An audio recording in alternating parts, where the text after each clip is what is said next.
ჩაიში მთავარი პრობლემები უკავშირდება მუშახელს და ხარჯები. თავისთავად არის ორგანული და იმიტომ რომ თოვლით იფარება ზამთარში. ანუ არსად ფაქტობრივად სხვაგან ესეც რამ არ ხდება რა. თქვენ სერტიფიკატიც მიიღეთ, როგორც მითხარით, ორგანული წარმოების სერტიფიკატი გაქვთ. რა ეტაპების გავლა მოგიწიათ ამისთვის და როგორ ინარჩუნებთ ამ სტანდარტს? კიმინი, რომელიც თავის დროზე პირველმა ჩაის ოსტატმა ლაოჯინჯაომ 1900-იან წლებში, ან მე-20 წელს ჩამოიტანა. ყველაზე ძველი შემორჩენილი ჩაის ფაბრიკა, რომელიც დღემდე აწარმოებს ჩაის პროდუქტს. ეს არის სამსართულიანი შენობა. სამსართულიანი შენობა. და ყველა სართული ერთმანეთზე უფრო საინტერესოა. ნუ ეს ხო პირველი, როგორც აღნიშნა, პირველი ქართველი მეცნიერი ხალი, რომელმაც ახალი ჯიშები შექმნა. სივრცე, სადაც ჩვენ ვაკეთებთ ჩვენ შავ, მწვანე, თეთრ, ყვითელ და წითელ ჩაის. და მიზანი ამ პროცესის არის ესე იგი ფოთლიდან წყლის აორთქლება. ნახეთ, მომრგვალებულ კაუჭისებრ წყლებს. რასაც ვეძახით გრეხილ ჩაის. ეს არის ჩემი ბებია. ჩვენ გქონდა ეს ორიგინალი ფოტო, რომელიც გაცფრულებულად არის წარმოდგენილი. იგრძნობა, რომ აი განსაკუთრებული რიტუალია ამ ადამიანებისთვის ჩაის კრეფა. და ეხლა დავაგემოვნოთ შავი, მწვანე და თეთრი ჩაი. ძალიან დაბალი ფასიანი, ძალიან მდარე ხარისხის პროდუქცია შემოდის. და ჩვენ საფას კონკურენციაში ვერ შევდივართ სამწუხაროდ. შარშან ჩვენ ექსპორტი გავაკეთეთ ტაივანში. ვაუ. დაუჯერებლად დღეს ეს ამბავი, სხვას რომ მოეყოლა, მე არ დავიჩერებდი.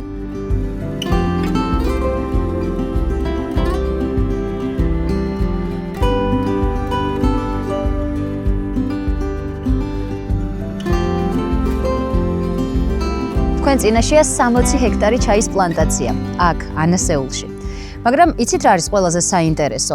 ამ უზარმაზარ სივრცეში მოკრეფილი და დამზადებული ქართული ჩაი საქართველოში თითქმის არ იყიდება.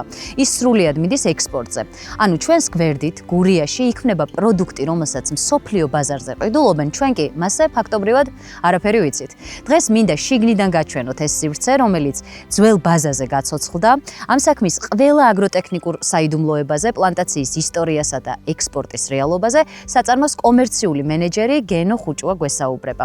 მოდით გავიგოთ პირდაპირ მისგან, რატომ ირჩევს უცხოელი მომხმარებელი ანასეულის ჩაის და რა გზას გადის ფოთოლი გურიიდან სოფლიო ბაზრამდე. ყველა პლანტაცია აქვს თავისი ისა რა ქვია, სახელი, ყველა ნაკვეთს რა. ამას ვეძახით ცაცხებს, ეს ცაცხვის ხეებია სპეციალურად დარგული. ანუ ჩვენს იმას ერქვა ანასეულის ექსპერიმენტული ჩაის ფაბრიკა. ანუ ექსპერიმენტებს ატარებდნენ რა. გვაქვს კიდე ზევით პლანტაცია, ვეძახით წაბლებს, წაბლები არის დარგული, ანუ ყვავილობა რო ხდება, რაღაცა ერთგვარ რეაქციაში შედის რა, ანუ ჩაისთან და ყველა რაღაც თავისებურ სხვანაირი, ანუ აქ მოკრეფილი ცოტა სხვანაირი გემოაქვს, იქ მოკრეფილი ცოტა სხვანაირი გემოაქვს და ისე. ეგ მართლა მუშაობს? მართლა მუშაობს, კი. და გენო, როგორც ვიცი, ეს არის აღდგენილი ბუჩქები, ძველი პლანტაცია, რომლის განახლებაც მოხდა. ამ პერიოდულად ხდება ამის განახლება. სადღაც 80-90 წლის წინ არის გაშენებული აქ ამ არეალში. თითქმის საუკუნე. თითქმის საუკუნე, კი ბატონო. 90-იან წლებში სამოქალაქო ომი ის ფაქტობრივად ჯართად გაიყიდა ყველაფერი რა, ანუ მოიპარეს. დაღაშა და უბრალოდ რო თქვი მესამე თაობის ჩაისის ვარ თქო, მამაჩემი იყო დირექტორი აქ საბჭოთა მინისტროს 88 წელს დაინიშნა. აი, მაქამდე მიდა და მისლა. რავი, დიდი ძალისხმევი და ამ ძიმე პერიოდის გადალახვის ფასად მოხდა შენარჩუნება ყველაფრის რა. ზოგადად ვისაც ჩაისთან შეხება არ ქონია და არ იცის ეს ბუჩქი როგორ ცხოვრობს, როგორ ცოცხლობს, რა გზას გადის, რა ჭირდება იმისთვის, რომ საბოლოო პროდუქტი გემრიელი და ხარისხიანი მოქცეს, ეს პროცესები მინდა დავანახოთ ჩვენს მაყურებელს და აუხსნათ. ჩაი იცით რომ მარადმწვანე მცენარე არის, მწვანე არის ზამთარ ზაფხულ. უპრობლემოდ შეიძლება ითქვას თავის დინახავს.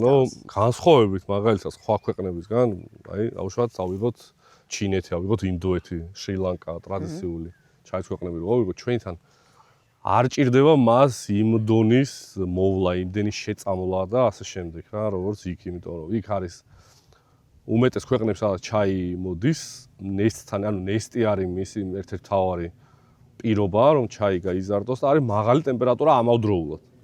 მაგალითად, ინდოეთის გარკვეულ რეგიონებში ჩაი 11 თვის განმავლობაში იკრიფება, 10-დან 11, ანუ 12-დან 11 თვის განმავლობაში. შესაბამისად, მას უჩნდება უამრავი მავნებელი, რაღაცა მიკრობები და ასე. შეწამლას კი ბატონო, ეს ერთი მხრივ დამატებით ხარჯია, მეორე მხრივ მოსავალიც მეტია, მაგრამ ეს არ არის ორგანული პროდუქტი საბოლოო ჯამში რა და ქართულ ჩაის აგი უნიკალური, გარდა იმისა, რომ ჩვენ გვაქვს ორგანული ჩაის წარმოების სერტიფიკატი ჩვენს კომპანიას. ზოგადად ქართული ჩაი არის ორგანული და რატო? იმიტომ რომ ფაქტობრივად ერთადერთი ქვეყანა, სადაც ჩაის პლანტაცია ხარობს და იძლევა ნაყოფს, რომელიც შემდგომ შეიძლება გარდაიქმნას ჩაის პროდუქტად, რომელიც თავისთავად არის ორგანული და იმიტომ რომ თოვლით იფარება ზამთარში. ანუ არსად ფაქტობრივად სხვაგან ესეც რამ არ ხდება რა. ყინვის მხრივ, ანუ აი ამ ამინდის კლიმატის მხრივ ძალიან მედეგი არის ჩაი და შესაბამისად არ საჭიროებს განსაკუთრებულ მოვლას. ფაქტობრივად ჩვენთან ჩაის უფრო მეტი შრომითი დანახარჯი აქვს, ვიდრე ასე ვთქვათ, იქ სასუქი და შესაწამლი ნივთიერებები და ასე შემდეგ. და ის მასიურ აღდგენაზე ცოტა ნაადრევია ლაპარაკი, მაგრამ სასიკეთო ძრები არის რა. სადღაც ბოლო ალბათ 10-15 წელია რა. ეს ამოიზარდა ასე ვთქვათ, ეს პატარ-პატარა ჩაის ფაბრიკები და ამან მოთხოვნა გააჩინა ჩაის ნედლეულზე ბუნებრივი. თქვენ სერტიფიკატიც მიიღეთ, როგორც მითხარით, ორგანული წარმოების სერტიფიკატი გაქვთ. რა ეტაპების გავლა მოგიწიათ ამისთვის და როგორ ინარჩუნებთ ამ სტანდარტს? ორგანული სერტიფიკატის დანერგვა არ არის მარტივი პროცესი. დანერგვამდე, ანუ მასერტიფიცირებული ორგანო 3 წლის განმავლობაში გიტარებს გარკვეულ მონიტორინგს, გაძლევს გაიდლაინებს და სხვათა შორის არა მხოლოდ ჩაის პლანტაციაზე მოქმედებს, ანუ ვრცელდება ეს სერტიფიკატი, ვრცელდება ასევე ჩაის ფაბრიკაზე. არის უამრავი ერთგვარი სტანდარტი, რომელიც უნდა იყოს დაცული, როგორც დანერგვის პროცესში, ანუ ამ 3 წლიანი მონიტორინგის პროცესში, ასევე უშუალოდ სერტიფიკატის მოქმედების პერიოდში, როგორც ჩაის ფაბრიკაში, ასევე პლანტაციაში. ნუ ერთ-ერთი მათ შორის არის მხოლოდ ორგანული სასუქის გამოყენება არის შესაძლებელი რა და არაორგანული სასუქი არ დაიშვება. და ნუ ამის ბუნებრივად ყოველწლიური მონიტორინგი ხდება ასევე მასერტიფიცირებელი ორგანოს მიერ. ახლა მოგვიყევით, როდის იწყება რეალურად ჩაის სეზონი, როგორ იყოფა, ვიცი რომ რამდენიმე ეტაპი აქვს ჩაის კრეფას, ვინ არის ამ პროცესში ჩართული, რამდენი ადამიანია დასაქმებული და შემდეგ უკვე სხვა დეტალებსაც გავიგეთ. ჩაის კრეფის სეზონი იწყება, როგორც წესი, აპრილში. აპრილის შუა რიცხვებიდან, თუმცა წელს ცოტა დაგვიგვიანდა, იმიტომ რომ უამინდობა იყო მთელ საქართველოში და სადღაც უკვე აგვისტოდან უკვე მეორეული ვეგეტაცია იწყება და თავდება, ნუ გრძელდება სექტემბრის ბოლომდეც კი ზოგჯერ, ხან ოქტომბრის დასაწყისამდეც გააჩნია ამინდებს. ნუ ჩართულები არიან, რა თქმა უნდა, ჩაის ოსტატი, ჩაის ტექნოლოგი, რომელიც პერიოდულად ვალდებულია, რომ კრეფის დროს შეამოწმოს ნაკრეფის ხარისხი და მისცეს მითითებები უშუალოდ კრეფავებს, როგორი ხარისხის, როგორი ფოთოლი მოკრიფონ. ასევე მკრეფავები ადგილობრივები არიან ალბათ? ძირითადად ადგილობრივები არიან კი ბატონო. მუშახელის პრობლემა არის? ყველა მეურნეობაში ხვდებით ამ პრობლემას. კი, ნამდვილად არის მუშახელის პრობლემა. ერთი რომ გადინება არის საზღვარგარეთ, საკმაოდ დიდი, იმიტომ რომ თქვენ ისიც რომ თურქეთშიც ახლობით მიმდინარე პერიოდში არის ჩაის კრეფა. და ასევე მეთქვა ისეთ კულტურებს, როგორიც არის მოცვი და თხილი, რომელიც გავრცელებული არის ჩვენთან ფართოდ. და კონკურენციაში ხართ ამ რა თქმა უნდა, კონკურენციაში ვართ კი ბატონო. კი ბატონო, რაც შეეხება ხარისხს, ფოთლის. წლიდან წლამდე უმჯობესდება თუ უარესდება, იმიტომ რომ ვიცი რომ გარკვეულწილად ეს თქვენზე არის დამოკიდებული, მაგრამ რაღაც ფაქტორებს თქვენ ბუნებრივია ვერ გააკონტროლებთ, რაც ეხება კლიმატის ცვლილებას და ასე შემდეგ. ძირითადად დამოკიდებული არის იმაზე თუ როგორ მოული შენ ჩაის პლანტაციას. ჩაის ფოთლის ხარისხი არის მისი ბუჩქის ასე კარგად მუშაობის მთავარი კრიტერიუმი, ხო? თუ გაძლევს საკმარისი ტენიანობის მქონე, საკმარისი გემოვნების მქონე და შესაბამისი ასე ვთქვათ, მინერალების მქონე ჩაის ფოთოლს, ეს ნიშნავს, რომ ბუჩქთან ყველაფერი კარგადაა. გვაჩვენეთ საუკეთესო ფოთოლი ამ ბუჩქს. ნუ, მაგალითად ერთ-ერთი, რა. ეხლა ცოტა ფაქტობრივად ბოლოსკენ არის მიყვანილი პირველი ჩაის კრეფის პირველი ვეგეტაცია თითქმის ბოლოში არის გასული ამ კონკრეტულ პლანტაციაში და თითქმის ყველგან. და თქვენ რამდენი სხვადასხვა სახეობა გაქვთ ჯიში, უბრალოდ? ჯიში ძირითადად გავრცელებულია ჩვენთან, ეს არის ჩინური ჯიში კიმინი, რომელიც თავის დროზე პირველმა ჩაის ოსტატმა ლაო ჯინჯაომ 1900-იან წლებში, ან მე-20 საუკუნის ჩამოიტანა. არის ასევე კოლხი და არის კიდე რაც ხო, ეს ქართული ჯიშები, რომელიც ასე შემდეგ.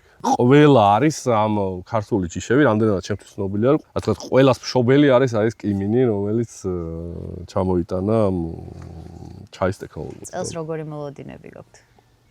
წელს როგორც გითხარით, ფაქტობრივად დამთავრდა პირველი კრეფა.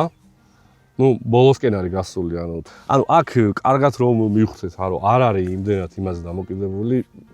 თავი არის რომ მე რომ მუშახელი უფრო მეტი მყავდეს, მეც მოვკრებ, ეგ არის თემა რა, ჩაიში მთავარი პრობლემები უკავშირდება მუშახელს და ხარჯები. და არა უშუალოდ თვითონ ჩაის ბუჩქს, ეს რაღაც ატამი და ტყემალი არა.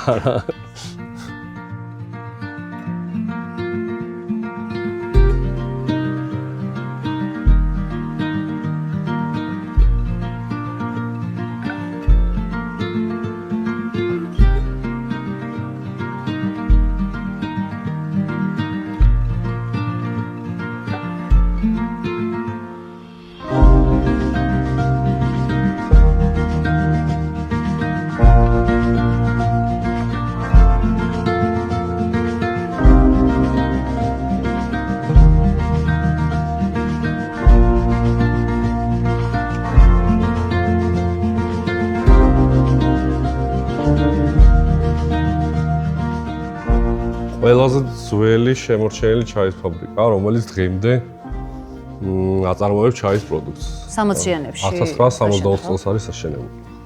ფუნქციონირებს ეს დანადგარები? კი, ფუნქციონირებს. ეს დანადგარებიც მაგ პერიოდიდან არის, 60-იან წლებში არის. და ეს არის მასიური ჩაის პროდუქტისთვის, რომელსაც ამჟამად ნაკლებად ვიყენებთ. სადღაც რამდენადაც გადმოცემით ვიცი, 300 ადამიანი მუშაობდა 70-იან 80-იან წლებში ამ ჩაის ფაბრიკაში. აი კორპუსებს რო ხედავთ გარშემო, ამ ჩაის ფაბრიკის პერსონალი ცხოვრობა. დღეში რა წარმოდობა ქონდა საწარმოს? ჯამური წარმოდობა იყო საშუალოდ 300 ტონა. ეს არის სამსართულიანი შენობა. სამსართულიანი შენობა. და ყველა სართული ერთმანეთზე უფრო საინტერესოა. ეს ფოტოები ყველა არის უნიკალური. საინტერესო არქივია კედლებზე. 30-იანი, 40-იანი 80-იანი წლების არქივო, ასე ვთქვათ, მასალა გაციფრულებული. ბუნებრივია, ყველას ვერ ვაჩვენებ ჩვენ მაყურებელს და მინდა თქვენი თვის გამორჩეული ფოტო. მაგალითად, ეს საინტერესო ფოტო არის, საინტერესო პიროვნება არის გამოსახული, ეს არის ქსენია ბახტაძე. ეს იყო ფაქტობრივად პირველი ქართველი მეცნიერი, რომელიც მუშაობდა ახალ ჩაის ჯიშებზე, ქართულ ჩაის ჯიშებზე და მან გამოიგონა რამდენიმე ჩაის ჯიში, ეხლა ზუსტი ციფრის დასახელება მიჭირს, მაგრამ ერთ-ერთი გამორჩეული არის კოლხიდა 1 და კოლხიდა 2.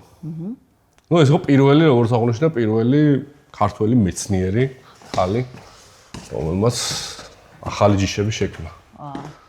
ეს ფოტო ეს ჩაის ფაბრიკის ინტერიერი, სადაც ხდებოდა ჩაის ფაბრიკის ჩაის პროდუქციის დაფასება. ეს საბჭო ალბათ. ჩაის ინსტიტუტის ალბათ სამეცნიერო საბჭო შეიძლება ითქვას. ნახეთ როგორ გამოიყურება სამეცნიერო საბჭო. დღეს ამდენი ალბათ მკრეფავი არ გიყოლებათ ხო სეზონზე.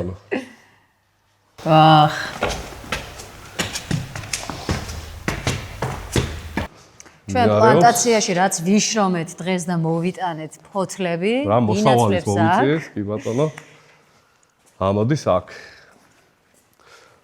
ეს არის ძირითადი საწარმოო სივრცე, სადაც ჩვენ ვაკეთებთ ჩვენ შავ, მწვანე, თეთრ, ყვითელ და წითელ ჩაის. ძირითადად შავ და მწვანე ჩაის.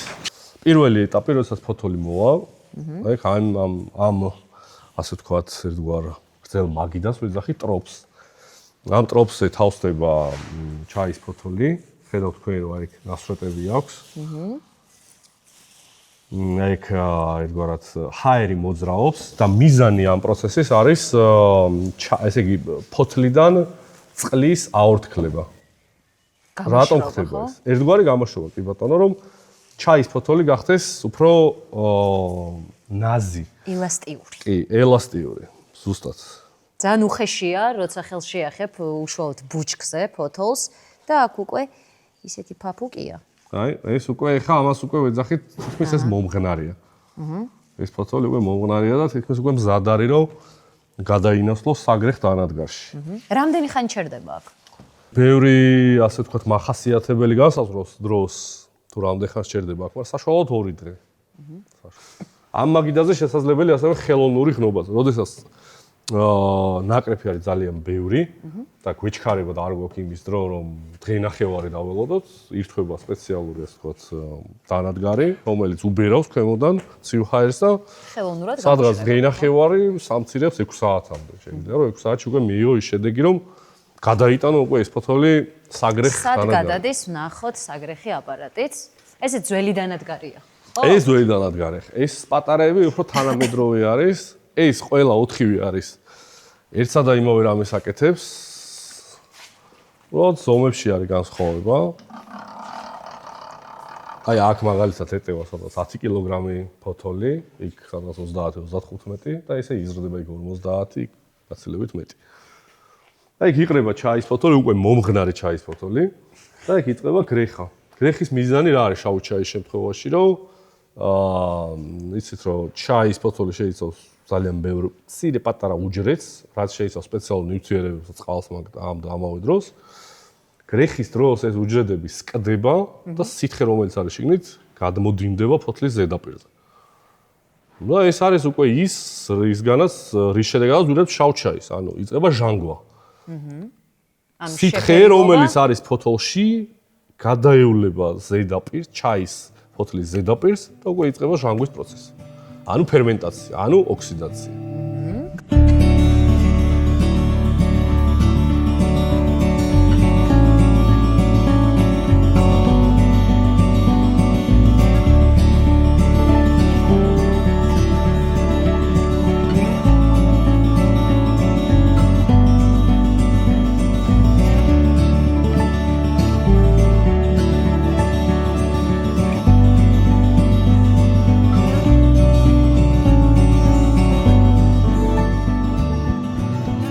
შემდეგი არის საფერმენტაციო დანადგარი. აი ეს ცოტა დაშორებულია მანძილებით ეს დანადგარი, მაგრამ ვათავსებ სპეციალურ თეფშებზე, აი ხედავთ ბამბუკის თეფშებს. ამაზია. და უკვე შედის საფერმენტაციო დანადგარში, სადაც ხდება მის ერთგვარი ორთქლება წყალი, წარმოიქმნება ორთქლიდან, ჩქარდება ოქსიდაცია, ანუ ხდება მისი ჟანგვა. ნახოთ აბა ეს დანადგარიც. აი ხედავთ აი იმ თეფშებს, აი იმაში თავსდება ესა და ხდება უკვე მისი ფერმენტაცია. ნუ 2 საათ ნახევარი გრძელდება ეს პროცესი და ამის დასრულების შემდეგ უკვე ვიღებთ აი როგორ საშრობი, ხედავთ გვალ დოლურებს. დიახ. და ამ დოლურებში უკვე მაღალი ტემპერატურის ჰაერი უბერავს, ტრიალებს ეს დოლურები. და ამ შემთხვევაში აქვს 2 მიზანი ამ პროცესს. რომ ხდება გაშრობა ფერმენტაციის შემდეგ ჩაის პროდუქტის და იღებს ზუსტად აი ამ საბოლოო სახეს. გვალ ფორმას. აი ნახეთ მომრგვალებულ კაუჭისებრ ფორმას. რასაც ვეძახით გრეხილ ჩაის. ამჟამად ეს არის მწვანე ჩაი. ეს ახალია ხო? ეს ახალი კიდევ. ეს არის დღეს დილით გამშრალი. საოცრად არომატული. გუშინდელი ნაკრეფი არის.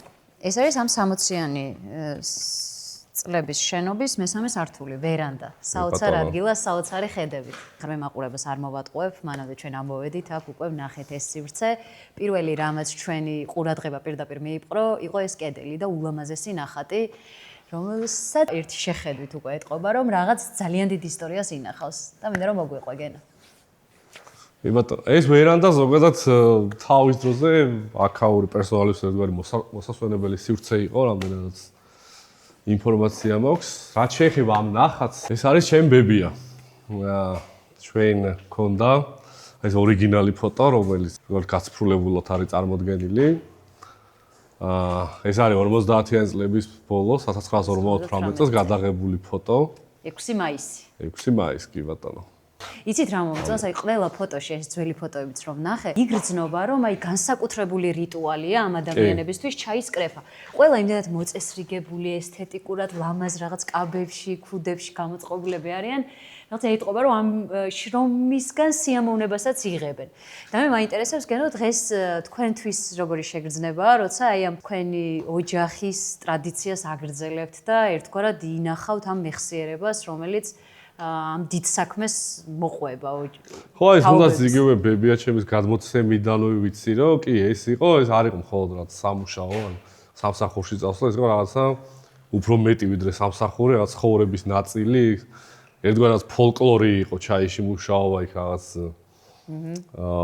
ბევრი რაც ახალი ისტორია და ამბავი მოყვებოდა ხოლმე ამ ყველაფერს და რა თქმა უნდა ის ისტორია ზოგადად ნებისმიერი ადამიანის ნებისმიერი ოჯახის ცხოვრებაში მნიშვნელოვან როლს თამაშობს და თავისთავად ხადია ესეც იყო ჩვენი სურვილი რომ ერთგვარად გაგვეცოცხლებინა მისი სახე იმიტომ რომ სამწუხაროდ ის ცოცხალი აღარ არის. გარდა იმისა რომ აგრძელებთ ამ ოჯახის ტრადიციას ძველ იერსახესაც ინარჩუნებთ ამ ავთენტურობას, რაც ალბათ ყველაზე მეტად მოსწონს ნებისმიერ აქ მოსულ სტუმარს და აღარ გეკითხებით, რატომ აირჩიეთ ეს ვერანდა სადეგუსტაციო სივრცედ. არავის გაუჩნდება დარწმუნებული ვარ ეს კითხვა, ისეთი საოცარი ხედი იშლება აქედან და შენობაც საოცარი, არ ვიცი, ყველაფერი ძალიან მომწონს და ალბათ იდეალური ადგილია იმ საქმისთვის, რისთვისაც ჩვენ ახლა ამოვედით, უნდა დავაგემოვნოთ. თქვენი ნაშრომი კი ბატონო, მოსავალი მოვიწიეთ, პლანტაციაში ვიყავით.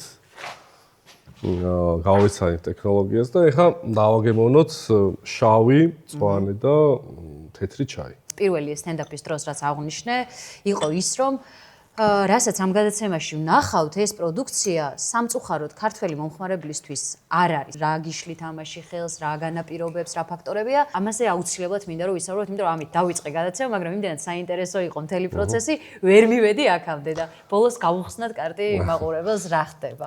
ხო, მანამდე მგონი შეგვიძლია დაყენების პროცესი ბოდიში ვიცი რომ დრო ჭირდება. ხო, იმიტომ რომ ეს თავის ერთგვარ ახსნას მოითხოვს, ერთგვარი რიტუალია. მოკლედ, ჩაის დაყენებისთვის, ჩაის დეგუსტაციისთვის ჩვენ გვჭირდება რამოდენიმე რამ, ინგრედიენტი, ასე ვთქვათ. ეს არის ჩაი, ადუღებული წყალი და დრო. კი ბატონო.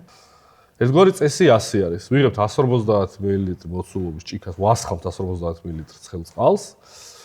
უკვე აწონილი გვაქვს 3 გრამი ჩაის ფოთოლი, ანუ უბრალოდ მზა პროდუქტი. 3 გრამია. დიახ, ესეც 3 გრამი არის. და მას შემდეგ რაც დავასხამთ ადუღებულ წყალს, ჭირდება უკვე 5 წუთი.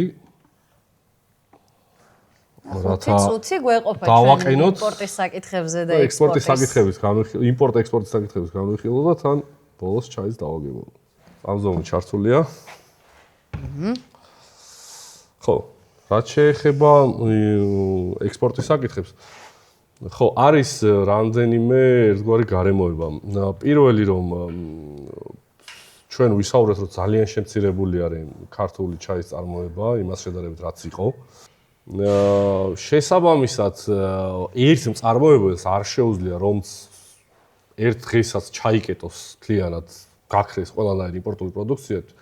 ჩვენ ყველა ერთად ვერ ვეყოფით, ყველა ქართული მწარმოებელი ვერ ვეყოფით ადგილობრივ ბაზარს. ეს ერთი მომენტი. მეორე მომენტი არის პრობლემა, რომელზეც ბევრი საუბრობს და ნამდვილად დგას. ანუ ქსელური მარკეტების პირობები არის ძალიან რთული და ცუდი ადგილობრივ ჩვენთვის, როგორც წარმოებლებისთვის. შესაბამისად, ჩვენ ვამჯობინებთ, რომ ძირითადი აქ ჯერჯერობით ყოველ შემთხვევაში ასე არის, რომ ძირითადი აქცენტი დავუჭიროთ ექსპორტის მიმართულებით. ანუ ეს ბევრად უფრო ხელსაყრელი არის. იმპორტირებული პროდუქცია რით უწევს კონკურენციას ქართულ ჩაის? დარწმუნებული ვარ, გემოვნური თვისებით და ხარისხით ვერ, იმიტომ რომ ამას აღიარებენ მსოფლიო ჩაის მწარმოებლებიც. საქართველოში განსაკუთრებული გემოვნური თვისებით ხასიათდება, ამაზე უკვე ვისაუბრეთ ჩვენ, მაგრამ ფასი არის ყველაზე მნიშვნელოვანი ნაწილი, ხო? კი ბატონო, არის ძალიან დაბალი ფასიანი, ძალიან მდარე ხარისხის პროდუქცია შემოდის. და ჩვენ საფას კონკურენციაში ვერ შევდივართ სამწუხაროდ თუ საბედნიეროდ, იმიტომ რომ არ ვაწარმოებთ ესეთი დაბალი ხარისხის პროდუქტს და ნუ შესაბამისად ჩაი გაჯერებულია ისევ და ისევ იმპორტული პროდუქციით და ჩვენ დახსე შედარებით იაფფასიან პროდუქციას ირჩევს მომხმარებელი, რომელიც ქართველი წარმოებლების ნიშა არის არაქსელური მარკეტინგი, უფრო აი რაღაც tea-shop-ები და რაღაც ადგილობრივი აი ჩაის და სპეციალიზებული მაღაზიები და ექსპორტი როგორც თქვით. თუმცა ადგილზე გაქვთ პირობითად აქ მოსულსტუმარ შეუძლია თქვენგან წაიღოს. რა თქმა უნდა. ჩვენ ეს აივანი ზუსტად ეს ვერანდა, სადაც ახლა ვიყოფებით, ეს არის ჩვენი უცხოელი და ადგილობრივი სტუმრებისთვის საყვარელი ადგილი. ანუ აი აქ ვყიდით ადგილზე ჩვენს პროდუქციას. აგროტურიზმის მიმართულებითაც შეიძლება ითქვას რაღაც წილი შეგავთ, ხო? კი ბატონო. რა გამოხმაურება აქვს ჩეხეთში, საფრანგეთში, საფრანგეთიდან ახლა კიდევ ველოდებით შეგვიძლია და ყველაზე გამორჩეული რაც მე მგონი არა მხოლოდ ჩვენთვის, არამედ ზოგადად ქართული ჩაისთვის იყო, რომ შარშან ჩვენ ექსპორტი გავაკეთეთ ტაივანში. ვაუ. დაუჯერებლად ღირს ეს ამბავი, სხვას რომ მოეყოლა, მეც არ დავიჯერებდი, მაგრამ ნამდვილად მოხდა ეს, ჩვენი ჩაი წავიდა ტაივანში. ქართული ჩაის რაღაც ერთგვარი თავისი ნიშაა გამორჩეული და აი ხო ხედავთ, ტაივანში ჩაის გატანა არ არის პატარა საქმე. ნახოთ აბა. ჩვენ დრო ამოიწურა უკვე. სასაუბრო დრო ამოიწურა, დაგემოვნების დროა, რაც ყველაზე მეტად. აი შეხედეთ. აი ნახეთ, სუფთაი ბუნების სუნი მოდის, ბუნება. წვანე ფოთლის სუნი აქ. კი ბატონო. ეს ყველაზე როგორც გითხარით, თეთრი ჩაი ყველაზე ასე ვთქვათ, ცოცხალი ჩაი, ყველაზე ბუნებასთან ახლოს ყოფა. ყველაზე აქ შენარჩუნებული თავისი. ხელშეუხებელია ფაქტობრივად. ყველაზე ნაკლები ჩარევა არის ადამიანის მხრიდან. და ერთ-ერთი მთავარი მომენტი რა, რომ აი ნახეთ, მინიმალური რა თითქმის ფოთლები არის სრულად შენარჩუნებული, არ არის დამტრეული ფოთლები, ხო ხედავთ? თითქმის შენარჩუნებული აქვს აი მიუხედავად იმისა, რა პროცესებსაც გადის, წარმოიდგინეთ, იგრიხება იმ აპარატში, რომლის კადრებიც უკვე თქვენ ნახეთ, არც ერთი ფოთოლი არ არის დამტრეული, ეს აუცილებლად. ეს არის ერთ-ერთი მთავარი კრიტერიუმი ხარისხიანი ჩაის. ეს ნიშნავს, რომ გრეხა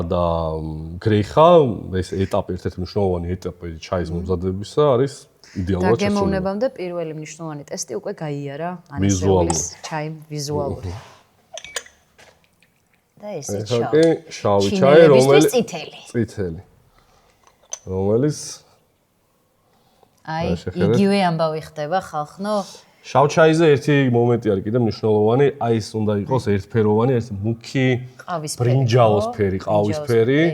თუ აქ ოდნავ სიმწვანეურებია, ნიშნავს, რომ ფერმენტაცია არასრულყოფილად არის ჩატარებული.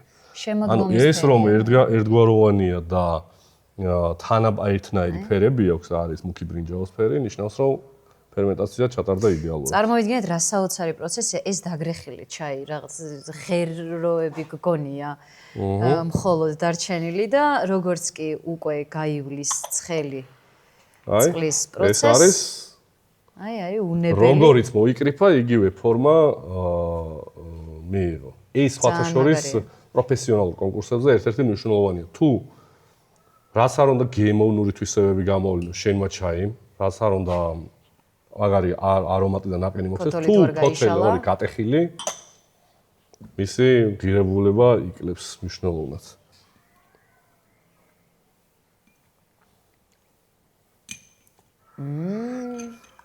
მსუბუქი, ჰაეროვანი. კი ბატონო, და თეთრ ჩაის ახასიათებს ზუსტად აი ეს, რაც აღნიშნეთ, რომ მასში ეს არომატიკა არ არის იმდენად, აი თვალში საცემი, ცხვირში საცემი, აღსაკველი, მაგრამ არის აი სიმშვიდე რაღაც სინაზე, რომელიც უნდა ახასიათებდეს კიდევაც ამ ჩაის. კი ბატონო, ეს გახლავთ უკვე ჩვენი მწვანე ჩაი. მწვანე ჩაიზე უნდა აღნიშნოთ, რომ ზოგადად მწვანე ჩაი როგორც წესი უკეთესია, როდესაც არის გაკეთებული გაზაფხულზე დაკრეფილი ფოთლებისგან. ეს უკვე სხვა ამბავია.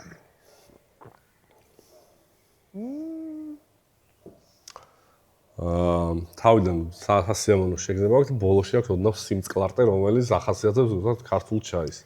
და ძალიან მომწონს ეს. და გადავიდეთ ყველასთვის ფავორიტ შავ ჩაიზე. შავ ჩაიზე.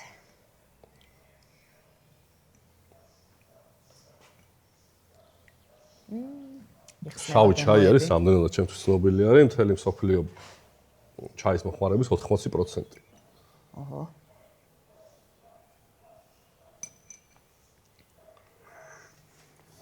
უგემრიელესია მართლაც და ერთ-ერთი რასაც ვისურვებდი, ძალიან მინდა რომ ქართული ჩაი და კონკრეტულად თქვენი ჩაი ქართულ დახლებზეც არსებობდეს და თუ რაიმე ამაში ხელს გიშლით, მინდა რომ დროულად მოგვარდეს ყველა პრობლემა მოკლედ და ყველა ქართველს კონდეს შესაძლებლობა ნატურალური ბიოპროდუქტი მიირთვას და დააგემოვნოს. გენო, ძალიან დიდი მადლობა დღევანდელი ტურისთვის. ეს მართლა არ იყო მხოლოდ გადაცემის გადაღების პროცესი, ყველა მომენტი ძალიან ვისიამოვნე. და რავი, მთელი გულით გისურვებთ წარმატებებს რა. ძალიან დიდი მადლობა. დაუბრუნდებით, როცა სიახლეები გექნებათ სიამოვნებით. აუცილებლად.